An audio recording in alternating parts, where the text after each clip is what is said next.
आनंद मंग भयो जय हो नंदलाल के। आनंद मंग भयो जय हो नंदलाल की। नंद कर आनंद भयो जय कन्हैया लाल के। नंद कर आनंद भयो जय कन्हैया लाल की।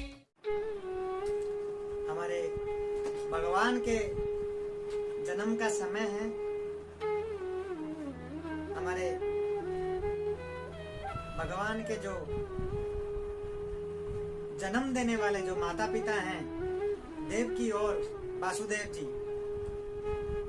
वो बहुत भाग्यशाली माता पिता हैं जो देवकी है और वासुदेव हैं।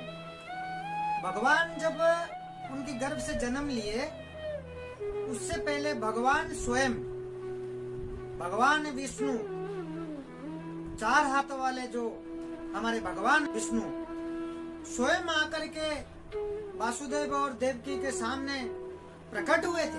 प्रकट होकर के सारी चीजें उनको पहले ही सूचित कर दिए थे। भगवान ने प्रकट होकर के वासुदेव और देवकी जी को क्या सूचित किया था, क्या कथा सुनाए थे, क्या परिचय दिए थे अपना, कि डरो मत, मैं स्वयं भगवान विष्णु हूँ, इसलिए मैंने इसी रूप से आपके सामने प्रकट हुआ हूँ ताकि आपके मन से डर हट जाए।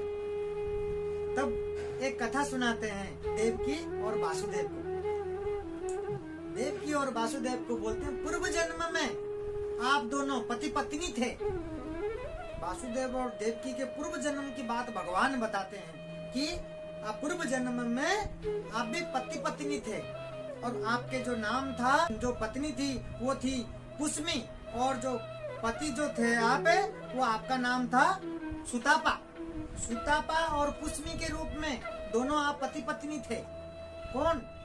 जो देवकी वासुदेव है, वो पूर्व जन्म में भगवान खुद कहते हैं उनके सामने। तो जब भगवान प्रकट होते हैं इस संसार में, जब आते हैं तो वो खुद चूज करते हैं कि किसके गर्भ से मैं जन्म लूंगा, कौन मेरा माता पिता बनेगा। तो वो क्वालिफाइड है कि नहीं, उस लेवल में भगवान को जन्म देने वाले माता पिता, आप सोचिए कि कितने बड़े वो भक्त होंगे भगवान के और कितने तपस्या किए होंगे भगवान के। हमारे जो भगवान है, इस संसार को, जगत को देने वाले, हमारे को प्रकट करने वाले, वो भगवान हमारे सामान्य इंसान के गर्भ में से जन्म ले रहे हैं। वो जो इंसान है वो कोई सामान्य नहीं है। सामान्य हो सकता है कोई इंसान वो जो जिसके इंसान के गर्भ से, जिस माता के गर्भ से जन्म हुए हैं, तो कोई सामान्य हो सकता है? तो उनके बारे में खुद भगवान जन्म होने से पहले उनको बताते हैं, सूचित करते हैं कि आप कौन हो, क्या क्या थे आप। कि आप पूर्व जन्म में सुतापा और पुष्मी थे, पति पत्नी थे। जो पति पत्नी थे उस समय ब्रह्मा जी आकर के उनको कह गए थे कि आप बच्चे जन्म करो और इस संसार को बढ़ाओ, इस जगत को बढ़ाओ। उस समय ब्रह्मा जी ने कह गए थे। तब जो पुष्मी और सुतामा, उन्होंने सोचा है कि हमें बच्चे जन्म देना है। तो जो कोई बच्चे को जन्म देते हैं, माता पिता की कर्तव्य क्या होता है? किसी बच्चे को जन्म देने से पहले माता पिता की क्या कर्तव्य होता है? बिल्कुल एकदम चरित्रवान होना चाहिए, और जो सोच और जो अपना कार्यक्रम और जो नेचर भाव, एकदम भक्ति भाव और चरित्रवान, इसी प्रकार सोच और इसी प्रकार माहौल होना चाहिए। तो हम जिस माहौल में रहते हैं और जिस प्रकार हम कार्य करते हैं, और उस समय जब हम ये सब करते हुए जब संभोग करते हैं, तो हमारी जो बच्चा होता है उसी प्रकार होता है। मान लो हम कुछ गलत कार्य सोचते हुए, गलत कार्य करते हुए हम इस प्रकार बच्चे को जन्म देते हैं, तो बच्चा भी उसी प्रकार होता है। और हम अच्छे भक्ति करके भगवान का पवित्र नाम का जप करते हैं और भगवान को स्मरण करते हैं और भगवान को याद करके और सत्य पे चल के, पवित्र नाम में रह करके, भक्ति में रह करके, हम उस माहौल, उस सोच रख करके जब हम किसी एक बच्चे को जन्म देते हैं, और वो बच्चा क्या होता है? संस्कारी, चरित्रवान बच्चा होता है, आगे जा करके संसार को आगे लेता है। संसार भी ऐसा ही होता है, अच्छा बच्चा होता है, गुणवान, चरित्रवान, कोई भक्ति भाव में रहता है। तो संसार में भी ऐसा ही होता है, एक दूसरे के साथ धीरे धीरे ऐसे ही बढ़ता है। तो उनका सोच ऐसा ही था कि हमें एक ऐसा पुत्र हमें चाहिए जो इस संसार में आकर के अच्छे आगे से आगे सब अच्छे बच्चे हों और अच्छा संसार हो, जैसे सत्ययुग था इसी प्रकार हो। तो उनका जो सुदामा और कुसुमी का ऐसा सोच था। तो वो भगवान के नाम जप करते थे, भगवान को याद करते थे। कई हजारों साल उन्होंने जप करते रहे जंगलों में जाकर के। बच्चे को जन्म देने से पहले कई हजारों साल उन्होंने जाकर के जंगल में उन्होंने जप करते रहे, भगवान का नाम का जप करते रहे, भगवान को याद करते रहे। और कुछ खाने को नहीं मिलता था उनको, वो सूखे पत्ते जो गिरता था पेड़ों से, वो सूखे पत्ते खा करके अपना जीवन व्यतीत करते थे और भगवान का नाम जप करके बच्चे के लिए और भगवान को याद करते थे। तो तब क्या हुआ, भगवान विष्णु खुद प्रकट होकर के आए थे। भगवान विष्णु आकर के उनके सामने बोले कि मैं खुश हूँ आपके तपस्या और तप से, आप क्या वरदान मांगते हैं आप मांगिए, आपको क्या चाहिए आप मांग लीजिए।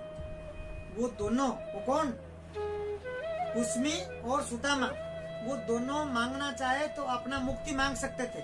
सबसे बड़ा क्या है अपने जीवन में, मुक्ति। अपना मुक्ति पा जाना सबसे बड़ी चीज है, तो मुक्ति मांग सकते थे। लेकिन उन्होंने वो मुक्ति नहीं मांगा, अपने दोनों का मुक्ति नहीं मांगा। इतना वर्षों कष्ट करने के बाद, जंगल में पड़े पड़े याद करने के बाद भगवान खुद प्रकट होते हैं। अपने लिए मुक्ति नहीं मांगा, क्या मांगा, भगवान विष्णु जो सामने प्रकट हैं, 4 हाथ वाले, उनको कहते हैं कि आपके जैसा एक पुत्र चाहिए हमें। भगवान कभी खुश होते हैं, कभी आते हैं भगवान से, कभी हम कुछ मांगते हैं, भगवान क्या करते हैं, हमेशा तथास्तु करते हैं, सब कुछ जो मांगते हैं हमें दे देते हैं। लेकिन उस टाइम विष्णु भगवान ने क्या किया, बोले नहीं, नो, मना कर दिए।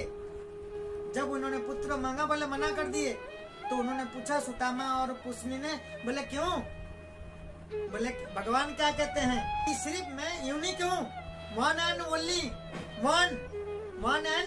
वन यूनिक, सिर्फ एक ही लोता मैं हूँ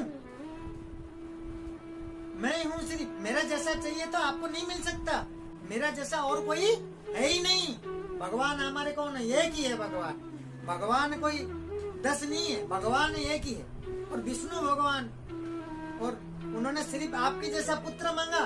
उन्होंने क्या कहा, आपकी जैसा हमें पुत्र चाहिए। भगवान ने ना कर दिया, भगवान ने उस जगह पे ना कर दिया, नहीं है मेरा जैसा और कोई संसार में है ही नहीं, और कोई हो ही नहीं सकता, मैं ही हूँ, एक ही हूँ। मेरा जैसा चाहिए तो मैं आपके गर्भ में ही जन्म लेता हूँ। और उन्होंने क्या कहा, एक बार नहीं, बोले 3 बार जन्म लूंगा। कैसे लिए उन्होंने, भगवान ने 3 बार जन्म। कुसुमी और सुदामा की परेशानी गर्भ के नाम से एक पुत्र हुआ। और ये जो परेशानी गर्भ जो है, ये ध्रुव महाराज को दर्शन दिए थे। ध्रुव महाराज जो है उनको दर्शन दिए थे इनका पुत्र। भगवान का एक अवतार है, ये कौन है, ये ध्रुव महाराज को दर्शन दिए थे।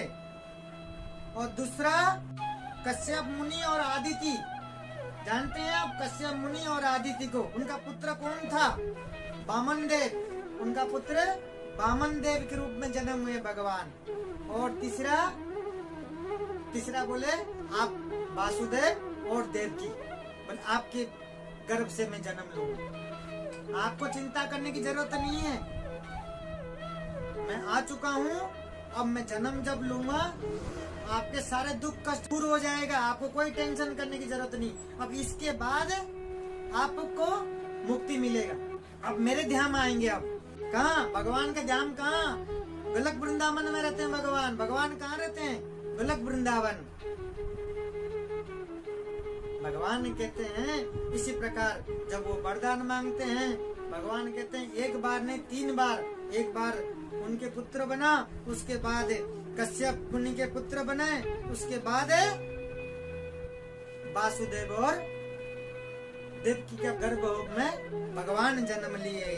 पहले देवकी को और वासुदेव को पूर्व जन्म की बारी में कैसे कैसे मैं कहाँ कहाँ कैसे कैसे प्रकट होकर आया और मैं आपके गर्भ में जन्म लेना चाहता हूँ, ये भगवान की इच्छा थी। क्योंकि वासुदेव जो देवकी है ये क्वालिफाइड है, ये क्वालिफाइड है, तभी भगवान ने इनको चुना माता पिता के रूप में। भगवान ने जहाँ जन्म लेंगे, सोचिए आप, ये इनका पूर्व जन्म का बारे में पहले भगवान ने इनको क्लियर कराया, फिर उसके बाद बोले इसी प्रकार मैं आपके गर्भ से जन्म ले रहा हूँ। तो उसके बाद समय हुआ, भगवान ने एकदम से अपना शरीर को छोटे कर लिए, जन्म हुए। भगवान ने देवकी और वासुदेव को आदेश दिए कि इस प्रकार मेरे एक युग माया के रूप में एक जन्म होगा, सेम समय में गोकुल में यशोदा के कोख से जन्म होगा। तो मैं यहाँ पे छोटे बन करके इस तरीके से आपके पास गर्भ में से जन्म होऊंगा। और सारे भगवान पहले कह देते हैं कि जन्म होऊंगा और जन्म होने के बाद तुरंत प्रभाव से आप यहाँ से मुझे लेकर के जाएंगे। और जब लेकर के जाएंगे बिल्कुल चिंता मत करना, भगवान कह देते लेकर के जाएंगे और आप वहाँ सुला करके उस योग माया कन्या को लेकर के यहाँ आ जाएंगे। जब भगवान जन्म होते हैं, बोलिए कृष्ण कन्हैया लाल की जय।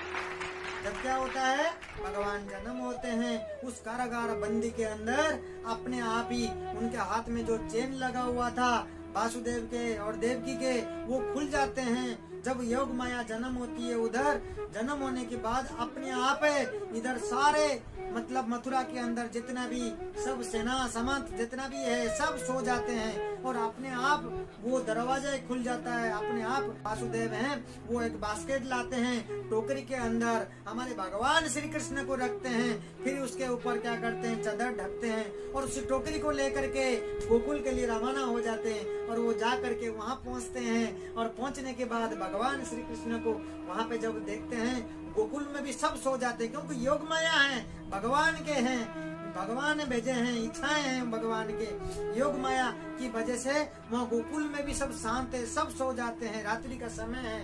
वहाँ हमारे जो वासुदेव हैं पिता, वो वहाँ भगवान श्री कृष्ण को हमारे मैया यशोदा के पास में सुला देते हैं और उस योग माया पुत्री को और जो कन्या है उसको लेकर के वापस मथुरा आ जाते हैं कारागार बंदी के अंदर। तो उसी प्रकार भगवान जो हैं वहाँ गोकुल में यशोदा मैया और नंद बाबा के घर में वहाँ पे रहते हैं और कन्या लेकर के यहाँ कारागार के अंदर आ जाते हैं। तो योग माया जो कन्या है यहाँ लाने के बाद जब कंस को पता चलता है, और कंस क्या करता है, योग माया कन्या सुन करके, वो कन्या के नाम सुन करके एक बार तो बोलता कन्या है क्या करना है, फिर भी सोचता है क्यों रिस्क लेना है, फिर भी उसको पीट के मारना चाहता है। लेकिन वो कन्या क्या होता है, वो उड़ जाता है ऊपर, उसी समय उड़ करके बोलता है, ए मूर्ख तू मुझे क्या मारेगा, तेरा तो मारने वाला गोकुल में पल रहा है, अब तू तेरा आगे का दिन गिन ले। इस तरीके से कह करके वो योग माया फुर हो जाती है, ऊपर उड़ जाती है। बोलिए कृष्ण कन्हैया लाल की।